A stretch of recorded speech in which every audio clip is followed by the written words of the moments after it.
It's like Prince Harry's finally backed down on yet another, well, misadventure, some might say. But what is it, and as ever, why? Hi, good morning, Neil Sean here in the very heart of London. Thank you for joining me today.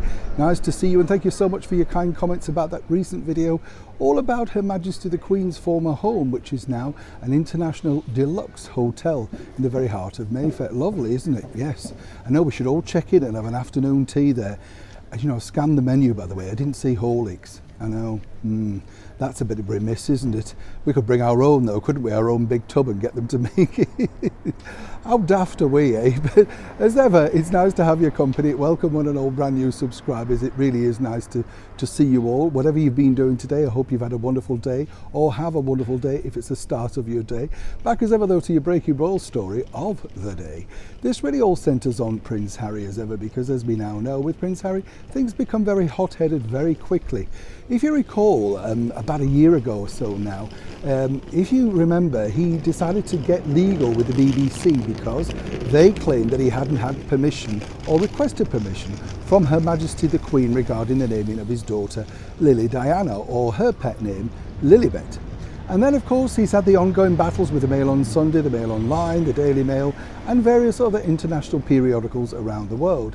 The problem is when you have someone like Prince Harry, he tends to be very quick at sort of wanting to get into litigation. I think he thinks that's the way of shooting them down.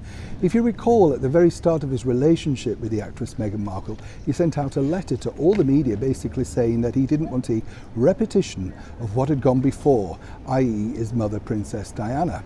But now it appears that Prince Harry has backed down, and as ever, we have to say, yes, 1, 2, 3, allegedly, on this particular latest problem. But what is it? Now, as we know, Prince Harry has decided to return back to the United Kingdom for the Platinum Jubilee celebrations. We think he's going to come with his family. We think he's going to come with his wife. We're not totally sure. Whoever is with the Markles, as it were, as they're known around the world. What's interesting, though, is that Prince Harry was the very first royal to try and take litigation against Her Majesty's government. That is because, of course, he was up in flames over the lack of security that he thought he was going to be afforded to if he came back. Now, as we know, he didn't come back for his grandfather's funeral, the Duke of Edinburgh. Really sad that. I'm sure Her Majesty the Queen was very upset by that. But apparently he found security measures to be acceptable upon that very secret visit recently to the United Kingdom while he was going over to Amsterdam for the Invictus Games. Now, what we can tell you is that the British taxpayer will be paying for that security if they do return for the Platinum Jubilee. But what we can tell you is the litigation against the Metropolitan Police, the Met Police here in the United Kingdom, has subsided.